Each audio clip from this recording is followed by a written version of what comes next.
Ah bah on est mieux que ce matin, hein, moi je vous dis. Allez, la race 413, la première quart de finale des U13 garçons vient d'être lancée et on retrouve immédiatement le club de Voisins le Bretonneux avec, ça doit être sûrement, c'est ça le 46, c'est monsieur Naël Galtier, le pilote de Voisins le Bretonneux qui vient immédiatement de prendre la première position de ce quart de finale. Juste derrière à la lutte qui va sûrement aller chercher la première place, c'est le pilote de Saint-Nom-la-Bretèche, monsieur Archibald Courberan, le pilote de Saint-Nom-la-Bretèche qui a pris une longueur d'avance, tandis que le pilote voisin bretonneux a reperdu une place derrière le pilote de Torcy, monsieur Naël Battista, qui lui a pu upgrader à la seconde position. À la troisième position, on retrouve monsieur Naël Galtier. Et enfin, celui qui va compléter ces 4 premières places, c'est pour Ogny avec monsieur Evan Gérardin.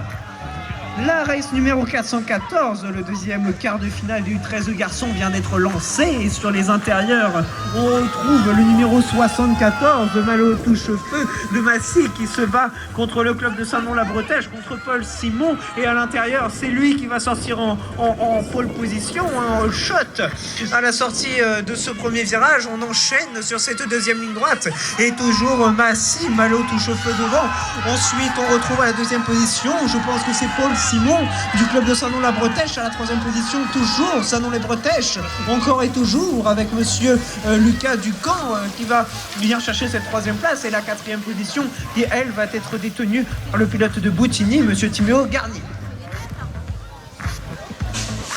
Allez, quart de finale encore dans cette catégorie garçon U13, 4 places à aller chercher à l'issue de ce tour. Alors peut-être Julien Parfait, Crépy-en-Valois, oui, Julien Parfait, plein centre de la piste, et c'est lui qui prend le commandement. Kylian Bert pour ça dans la Bretèche pour l'instant, lui placé en deuxième position. Ah, il y a Oni qui est là présent également, alors avec Joshua Lefil me semble là-bas aux alentours de la troisième place, et la quatrième position pour l'instant sur les épaules de Mathis Billot. Mais attention, quatrième place là également encore très cher, parce que on peut encore espérer revenir derrière bien évidemment, alors que devant par contre le est donné là pour Julien Parfait, le pilote de Hauts-de-France de Crépy-en-Valois. C'est toujours lui qui est en tête à l'entrée du dernier virage. Kylian Bert à la deuxième position, ça ne bouge pas. La troisième place, Joshua Lefil, voilà, c'est confirmé. Et quatrième place qualificative pour Mathis Billot pour le club de Torcy.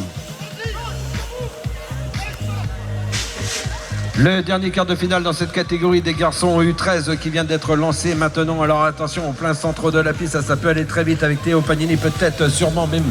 Et c'est lui qui prend le commandement avec une deuxième position pour Félix Emmanuel Lenjo Ngandéou qui vient chercher cette deuxième place, ou la troisième place très serrée. Mais il y a un bel effort là-bas de Maël Pelot, le pilote chrétien, qui vient chercher cette troisième place. Et sa bataille entre les pilotes de Boutigny pour aller récupérer la quatrième place. Il y a Timothée Rapp qui est là, il y a Mathieu Ferrand. Et enfin Théo Picarfort, tout droit du club de Boutigny. Devant donc toujours pour l'instant Théo Pagnini toujours à la première place, Félix Emmanuel Lenjon Gandou en deuxième position, Maël Pelot à la troisième place. Et attention pour la dernière place qualificative, c'est très serré et ça devrait revenir quand même à Timothée Rabé donc pour Boutigny.